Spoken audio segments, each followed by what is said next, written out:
issue, and that is the issue of, can the dead in the grave hear or not?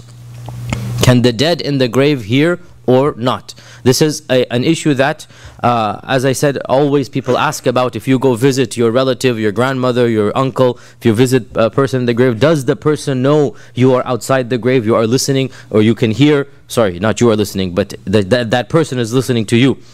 Can he know that a visitor is at his grave? This is a very big theological question that even the Sahaba differed over.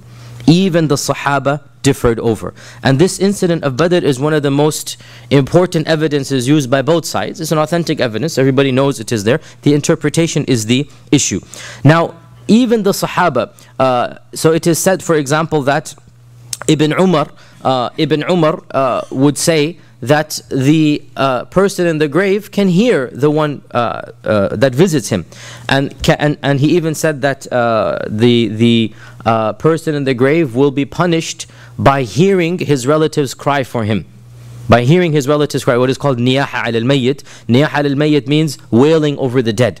Wailing over the dead, for example, to say, how am I going to live? Who's going to support me? You know, how are we going to live after this? This is wailing over the dead. And there is a hadith which is not exactly directly relevant to this, but the Prophet ﷺ said in one version of the hadith that the one in the grave will be punished when his relatives do this.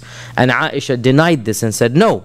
The one in the grave will not even hear them. How can he be punished? Rather, the actual hadith is that. So that's not exactly relevant to the point. The point here is that Ibn Umar affirmed that the dead can hear the wailing. Ibn Umar affirmed the dead can hear the wailing.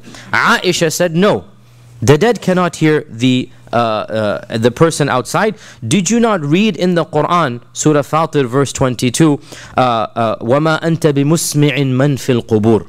So Aisha used something in the Quran. وَمَا أَنْتَ بِمُسْمِعٍ مَنْ فِي الْقُبُورِ. You will not be able to make the one in the grave hear you. So Aisha denied this interpretation. Forget the issue of niyaha al-mayyit and ta'dhib al-mayyit. That's not relevant now. The issue is Ibn Umar affirmed hearing. Aisha said, no, this is incorrect. The dead cannot hear. Allah says in the Quran, وَمَا أَنْتَ بِمُسْمِعٍ مَنْ فِي الْقُبُورِ. And there are other Quranic evidences as well. Surah Al-Rum, verse 52. Allah says in the Quran, فَإِنَّكَ لَا تُسْمِعُ الْمَوْتَى وَلَا تُسْمِعُ الصُّمَّ الدُّعَاءَ إِذَا وَلَّوْا مُدْبِرِينَ. You cannot make the mawta hear. فَإِنَّكَ لَا تُسْمِعُ الْمَوْتَى. Nor can you make the deaf person hear when you call out to them, especially when they turn their backs and they walk away. So in this ayah, it is as if Allah is saying, al-mawta is like a sum. He's comparing the dead person to a deaf person. Also in Surah An-Naml, verse 80, Allah says, وَمَا يَسْتَوَى الْأَحْيَاءُ وَلَا الْأَمْوَاتِ إِنَّ اللَّهَ يُسْمِعُ مَنْ يَشَاءُ وَمَا أَنْتَ بِمُسْمِعٍ مَنْ فِي الْقُبُورِ. That Allah says in the Quran, the living and the dead are not the same. Allah can make anything He wants here, but you cannot make the dead hear.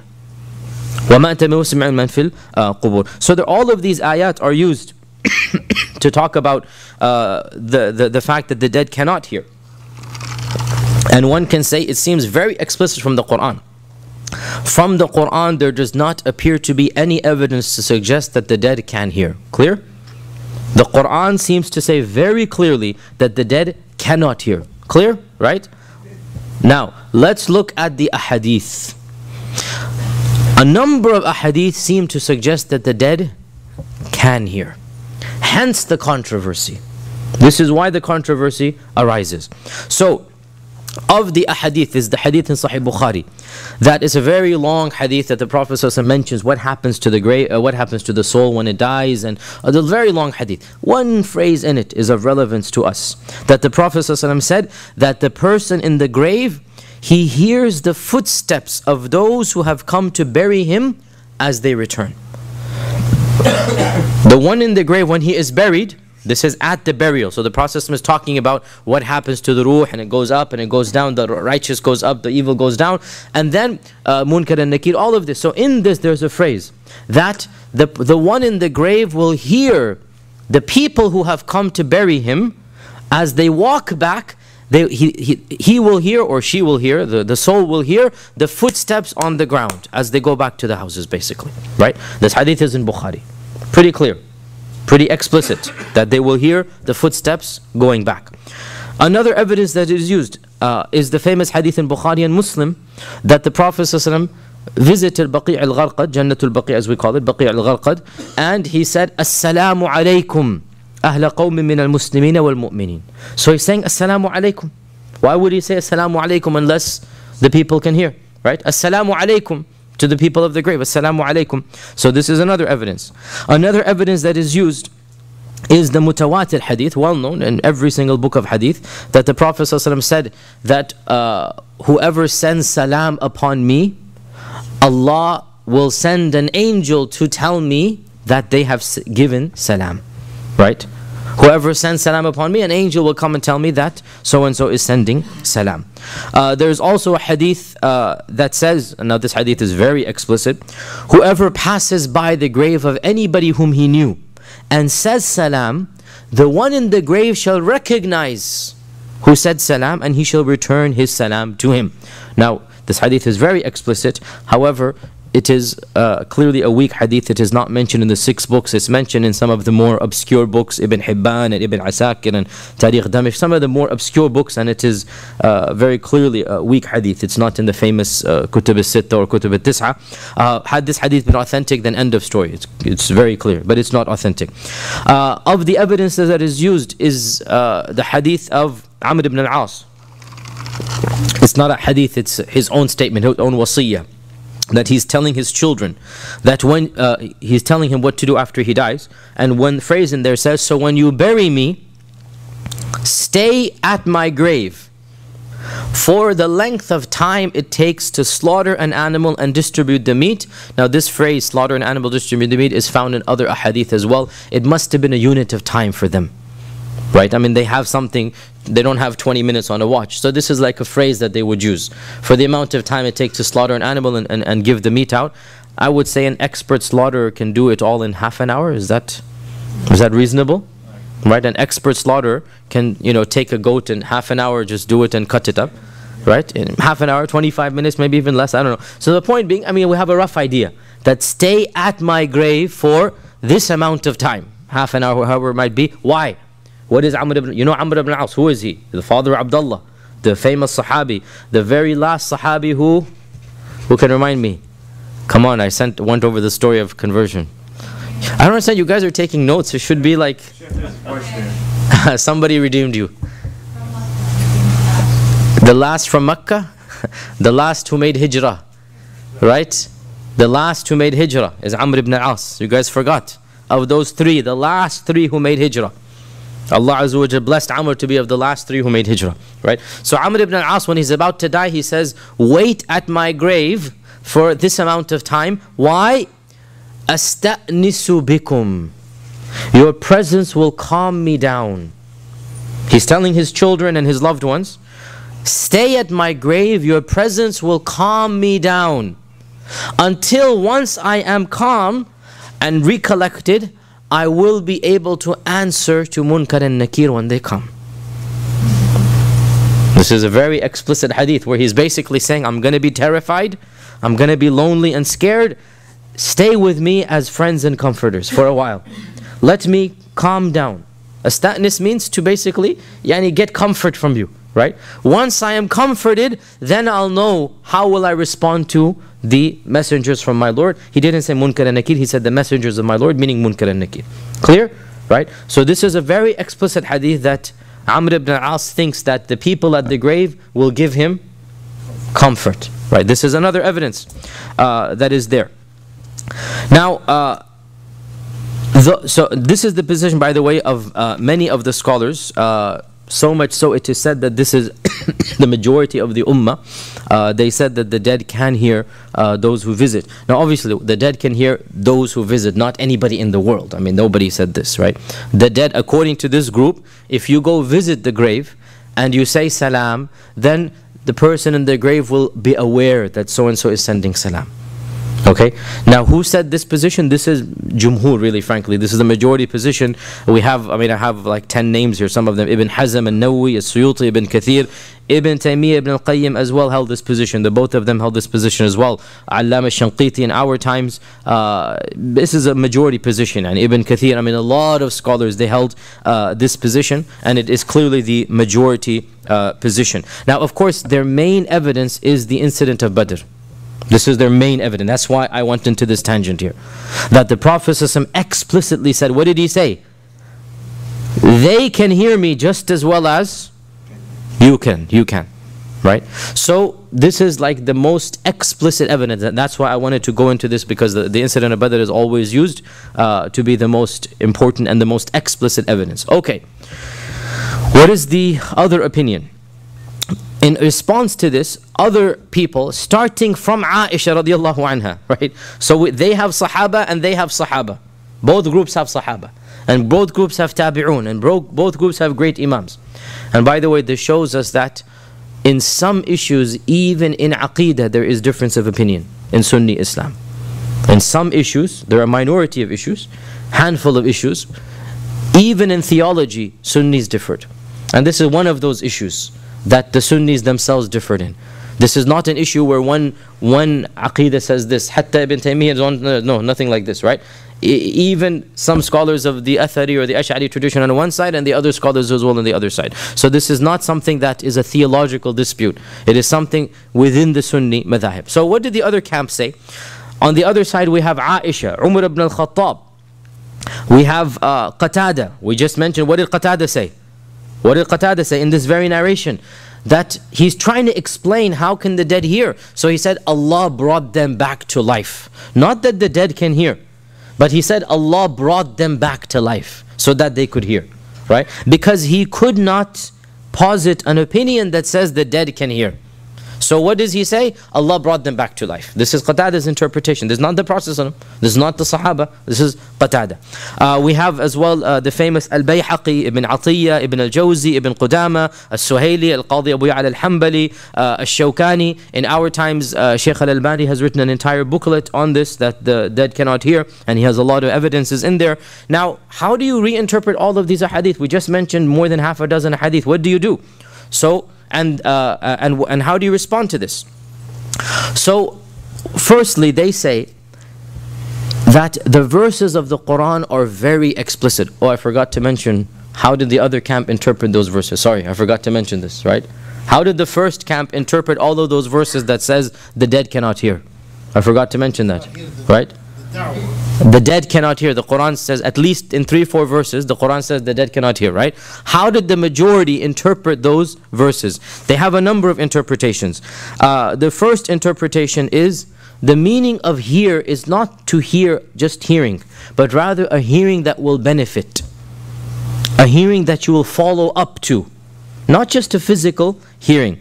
And they have an evidence for this, that Allah subhanahu wa ta'ala says in Surah An-Naml verse 81, Surah An-Naml verse 81, that you will only cause those to hear, إِنَّكَ لَا تُسْمِعُ, what is the, my mind is getting blank now. Naml 81, مَا يُؤْمِنُ بِآيَاتِنَا وَهُمْ مُسْلِمُونَ إِن نَسْمَعُ. No, there is no mota here. Naml 81, you will only cause those to hear who believe in our signs. We have 4 huffaz sitting in the audience. They're all blanked out, including myself. Innaka.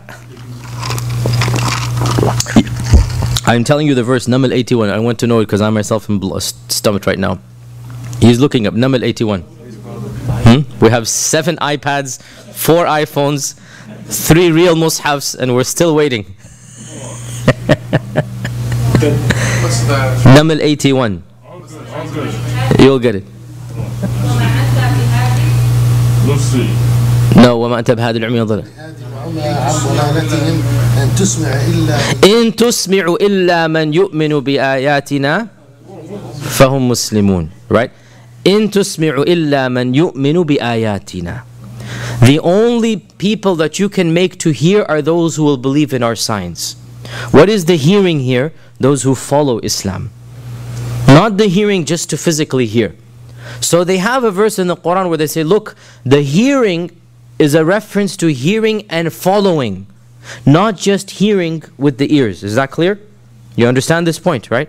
The second interpretation is the dead in the Quran is not a physical death, but rather the spiritual death. إِنَّكَ لَا تُسْمِعُ الْمَوْتَى. Al-Mawta is not the one who's dead. Al-Mawta is the one who's a kafir. And they have evidence for this as well, because Allah says in the Quran, Surah Al-An'am, where Allah subhanahu wa ta'ala says that أَوَمَنْ كَانَ مَيْتًا فَأَحْيَيْنَاهُ. Give the example of the one who was dead and we gave him life. And the meaning here of death and life is kufr and Islam. So Allah calls the kafir mayyit. So another interpretation is إِنَّكَ لَا تُسْمِعُ الْمَوْتَى. You cannot make the kafir hear you. This is another interpretation, right? Has nothing to do with the mawta there, right? Now the problem comes that with that interpretation is that Allah very explicitly says that وَمَا أَنْتَ بِمُسْمِعٍ مَنْ فِي الْقُبُورِ. In one ayah he says mawta, but in another ayah he says man fil qubur. And man fil qubur clearly means those in the grave. That's very explicit, right? So in any case, that's how they interpreted the ayat of the Quran. Okay, camp number 2, Shawkani and others like him, Ibn Qudama, Al-Qatada, what did they say? They said that while it is true that mawta can refer to the kafir, in these verses it refers to the dead because of the verse that says man fil qubur, as I just said, right? That these verses they refer to the one in the grave. As for your point of saying the Quran talks about hearing of benefit, this can be refuted through Surah Fatir verse 14. They bring another evidence from the Quran. Surah Fatir verse 14, where Allah says in the Quran, إن تدعوهم لا يسمعوا دعاءكم ولو سمعوا ما استجابوا لكم ويوم القيامة يكفرون بشرككم ولا ينبئك مثل خبير. Allah is talking about all of the false entities that you call out, all of the false gods, Allat, Al-Uzza, Manat, Jesus Christ, Jibreel, the angels. They're calling them daughters of God, right? And they call them out. What does Allah say? When you call them, لا يسمعوا دعاءكم, they can't even hear you. ولو سمعوا, even if they could hear, ما استجابوا لكم, they couldn't have the power to respond. So the reference is very clearly, they can't even hear when you call out. Only Allah is as-Sami'. When you say, oh Jesus, He cannot hear you.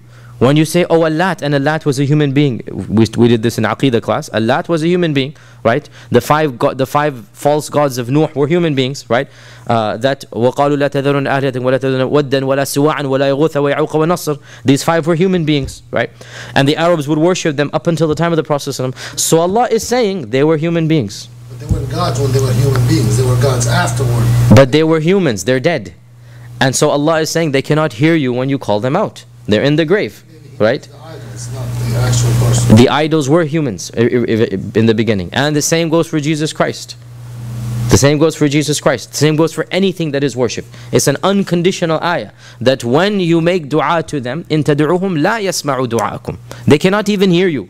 وَلَوْ سَمِعُوا, even if they could hear you, مَا اسْتَجَابُوا لَكُمْ, they couldn't even respond. وَيَوْمَ الْقِيَامَةِ يَكْفُرُونَ بِشِرْكِكُمْ, and on the day of judgment, they will do kufr of your shirk. يَكْفُرُونَ بِشِرْكِكُمْ.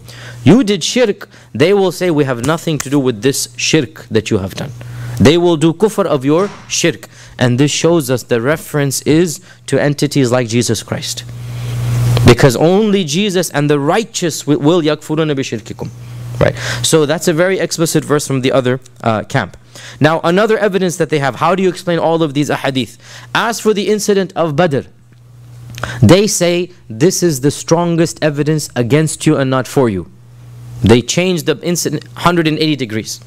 How so? They say Umar questioned, how could these people hear when they're dead? The Prophet ﷺ did not correct him and say, Ya Umar, the dead can hear. What are you talking about? Rather, he made an exceptional case. Oh Umar, إِنَّهُمُ الْآنِ, right now, this group can hear me just as well as you can. An exception in time and in place and in people. And he didn't say, "Oh Umar, why are you asking such a question? Don't you know the dead can hear?" You see the difference between the two responses, right? He made a very clear exception that they are hearing me right now just as well as you can, right? And this clearly shows that Umar understood the Quran correctly. إِنَّكَ لَا تُسْمِعُ الْمَوْتَى. And now he's questioning, how can you speak? And the Prophet is not correcting that misunderstanding, because it is not a misunderstanding. It's a correct understanding. And the Prophet is simply saying, this is a miracle, basically. Special time and place. How about the other evidences?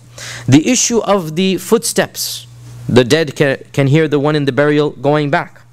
Once again, the Prophet is making an exceptional time and place. That this is not any person who visits him. This is at the time of burial. And we know in authentic ahadith that the ruh will come back to the grave right now for Munkar and Nakir. Right? The ruh will come and be reunited with the body in the alam al-barzakh to respond to Munkar and Nakir. So the Prophet is basically telling us at that point in time, the footsteps of those who walk back, those footsteps on the top of the ground, they will be heard by the one in the grave. Not conversations, not hello, hi, how are you doing? Rather, just the reverberations from the top of the grave for that period of time when the soul is reunited with the body. Once again, there is a clear exceptional clause that makes logical sense. As for the issue of the Prophet ﷺ going to Baqi' and saying, "Assalamu alaikum, ahla qawmi min al-muslimin al-mu'minin." Yes, he did say Assalamu alaikum. But this is the salam of dua and not the salam of tahiyyah. I.e., this is a dua he's making for the dead and not a greeting of salamu alaikum. Because assalamu alaikum literally means may Allah's peace be upon you. So he is saying assalamu alaikum and he means it. He's making dua for them. Where did you get that the dead can hear from this? There's no evidence at all that he is saying may Allah's peace be on you, O people of the grave.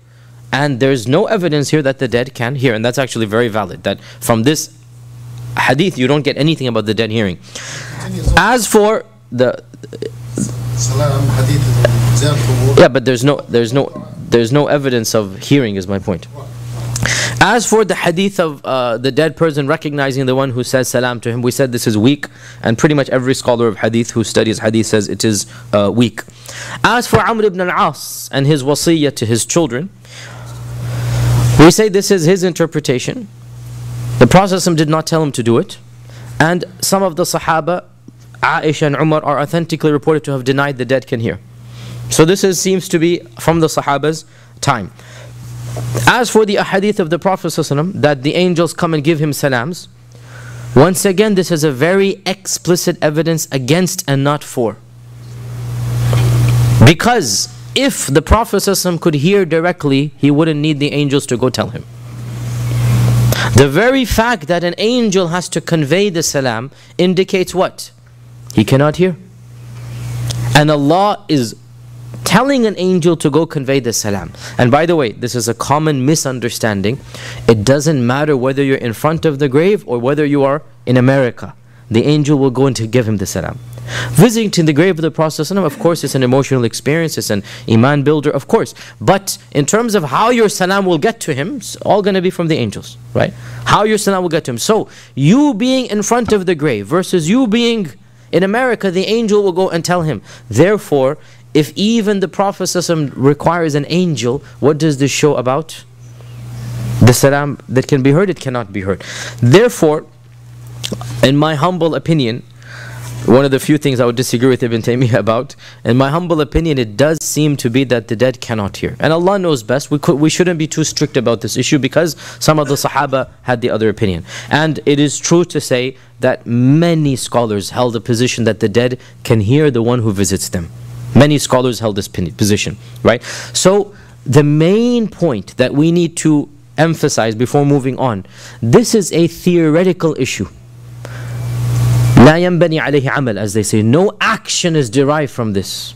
It's a theoretical issue. by unanimous consensus, you don't go to the grave and start having a conversation or start asking the dead for your needs, which is shirk, right? Or such jahala you see sometimes in the Muslim world. When somebody is buried, somebody's going to stand there and say, oh, so and so, Munkar and Nakir are going to come. Make sure you say that Allah is your Lord. Now you pause for a melodramatic effect. Now say that the Prophet is your Prophet. Then you pause again. Now say that, this is jahala. Wallahi, it's complete stupidity. Who are you to answer on his behalf? I mean, do you really think he needs you to be telling him? And they call this talqeen al-mayyit, right? In many cultures and societies, you will have this talqeen al-mayyit, right? And wallahi, you just wonder how foolish people are. You really think that at this point in time, he can cheat on his exam, right? Because that's what's happening, you know what I'm saying? Like, you're going to cheat on your exam, that somebody's shouting the answer for you, and just because you're shouting, you're going to give the answer. And you really wonder at the mentality of these people. So, what I'm trying to say is, even if you say that the dead can hear in the grave, there's no action that will come from that. There's no action that will come from that. That's just a theoretical issue, and the evidences are, frankly, strong on both sides. Nonetheless, from this incident of Badr, we'll get back to the incident of Badr, what did the Prophet ﷺ say? That I swear by the one in whose hands is my soul, O Umar, they can hear me right now just as well as you can. Honestly, what do you learn from this, or what do you glean from this, except that this is an exception? Wallahi, this is what comes to my mind. This is an exception for these people, that Umar himself was amazed and the Prophet ﷺ did not correct his amazement. Rather, he simply said, they can hear me at this time just as well as you can. In any case, that's an issue of aqeedah. I wanted to go into that tangent.